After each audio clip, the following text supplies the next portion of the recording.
Alright everyone, I'm back. I have a red LED here. I'm going to go ahead and cut this light off. You guys can see the red glow over here? Yeah, you can. Now, it comes through the gray plastic just fine. I don't know, you guys can't see that. I'll have to move everything around so you guys can see it too. That's the scary part. Let me see if I can just slide the power supply over real quick. Let me cut it off. Yep, that works. Okay, now we're here.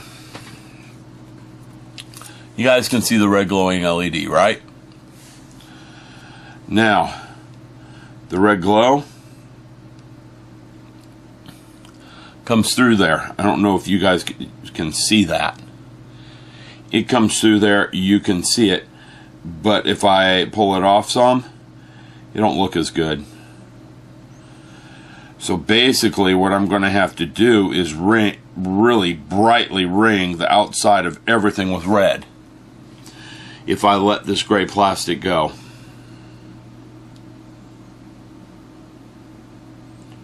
Now, surface mount LED will probably be better,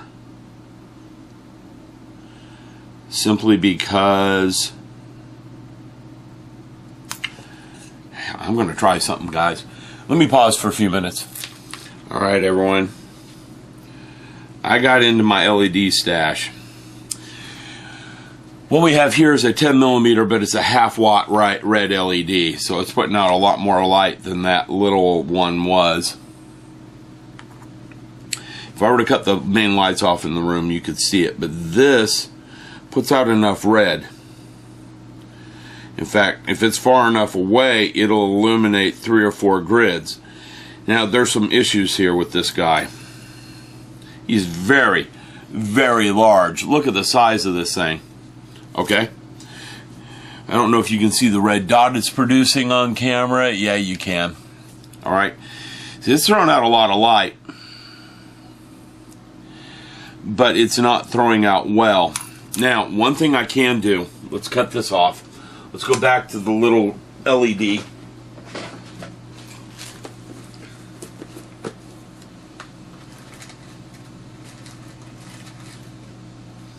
Okay, this is a 5mm. Let me get this half-watt monster out of here. That's a big LED. And this is a 5mm, that one's a 10mm. Okay, let me turn this back on. Alright, now, red LEDs were never bright to begin with. Okay, you can see it if I shine it on something white. I've got some white paper over here, but there's so much stuff on it that I'm not going to mess with trying to pull that out. Here's some white card. Okay, you can see that. Now, if I were to take the photo etch part and just put the red light behind the photo etch part, it'll show. It's not showing in here because it's so bright in here. Okay? But I can see that through there just fine. The problem with that is there's no dispersion. So I'd have to put a piece of wax paper or something behind it just to get it to look decent. This is too thick. That part is just too thick. Okay? It's on the floor down there now. Thunderpaws is not in the room, so it's going to stay on the floor there until he comes up. He's probably downstairs with Nellie. She's watching a novella. Yeah, the problem is this is too thick and heavy. It will not work. So I'm going to have to replicate it somehow out of plastic, styrene or something if I want to light the interior of this thing. There's room. This part's just not going to work. Too thick, too heavy, and the red just doesn't come through it well enough. Now I can overdrive that red LED. I can bump it up to 1.9 volts. But the problem with overdriving it is you cut its lifetime way down. So eventually, if turning the model on, it'll just die. And I don't want that happening to the model. So 1.8 volts is the maximum I'm going to run a red at. And this is just far too thick. One way to see it is, can you guys see the size of that dot right there? can. Turn it over, same distance. That dot is 1/2 the size. So only half the light's coming through this plastic. So I gotta come up with a solution. Either build this out of plastic card or something. So let me get after that now that I know what's going on. Okay? I'm gonna let myself think about that for a little bit. It's kind of late tonight. It's probably about time for me to go see the wife anyhow. What does the phone say? Yeah, it's 10 p.m. I've spent my time up here for the night. I will spend some more time on this tomorrow. Okay? So I'm gonna go. We got our first video done. We've made some game plans. There's one last thing I'm gonna talk about before I go. Okay? And that is color. I spent a good 20-30 minutes tonight on the internet trying to figure out what color a TIE Fighter is supposed to be. Okay? I won't get all this in its project boxes so I don't lose anything to the Thunder Paws while I'm talking. I spent a lot of time tonight trying to figure out what color a TIE Fighter is supposed to be.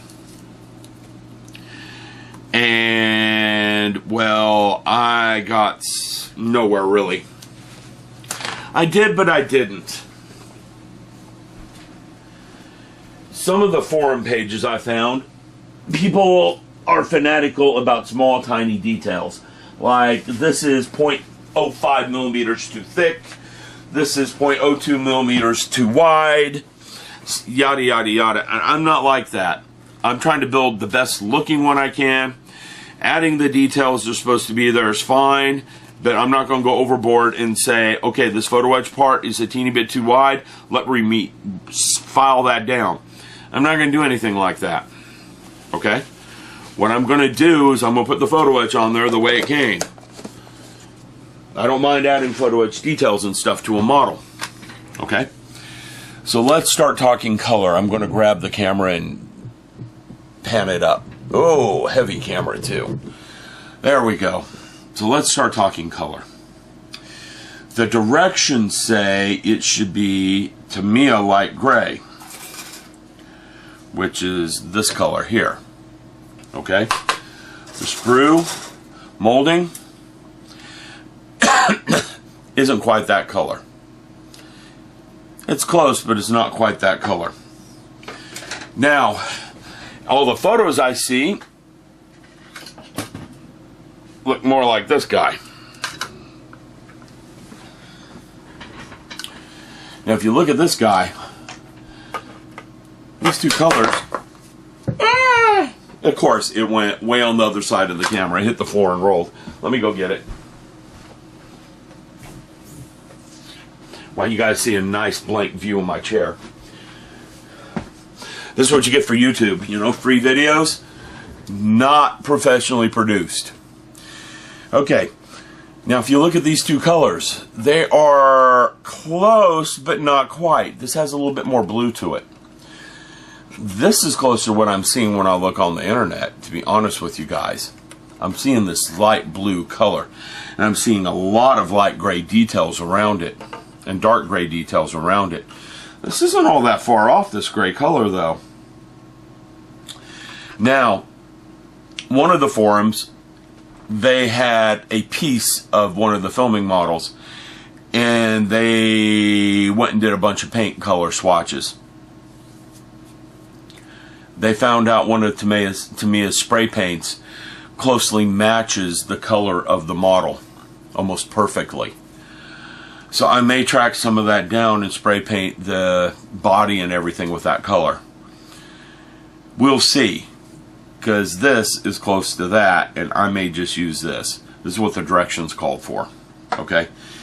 I have all the paints the directions called for. I went and bought every single one of them today, whether I had it or not, simply because I burned through Tamiya paints pretty quickly. And a lot of the colors, like the blue, that's just for like 2 dots on the pilot's body. Same thing with the red.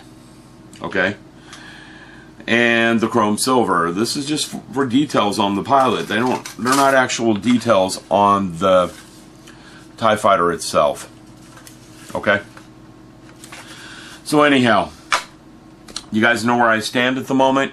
I'm going to clean up my mess for the night, put the camera away. This video will probably go up fairly quickly because I know I got enough for a video tonight out of it. I'm going to lock everything away so the Thunder Paws doesn't run away with it.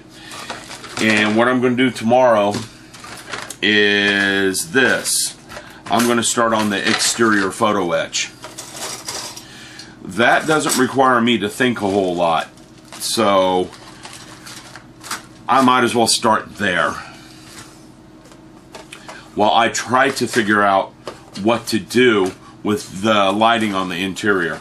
I know it's possible. I know there's room inside there. I know it will work. It's just a matter of figuring it out. Okay?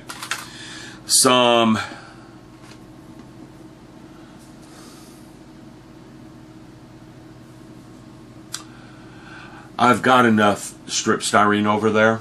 I might be able to build a cage out of strip styrene. I got the chopper, so it probably wouldn't be that hard to build a couple of rings and stuff and do the chopping at some angles just to get a support cage around the photo etch to hold it in place.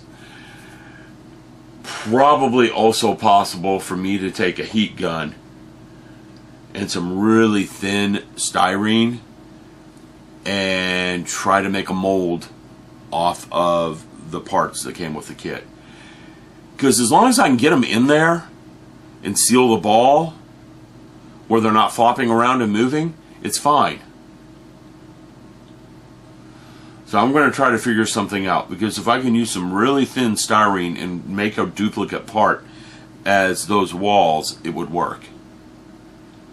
And I've got some thin sheet styrene around here. I know I do. So I will think about it. I'll get something figured out. The photo etch itself might be strong enough alone to build those walls with and keep them in place. And that is a possibility I should think about. And just use the cage that's there as a guide for assembling the photo etch. But I think it'd be stronger if I had some strip styrene or something behind it.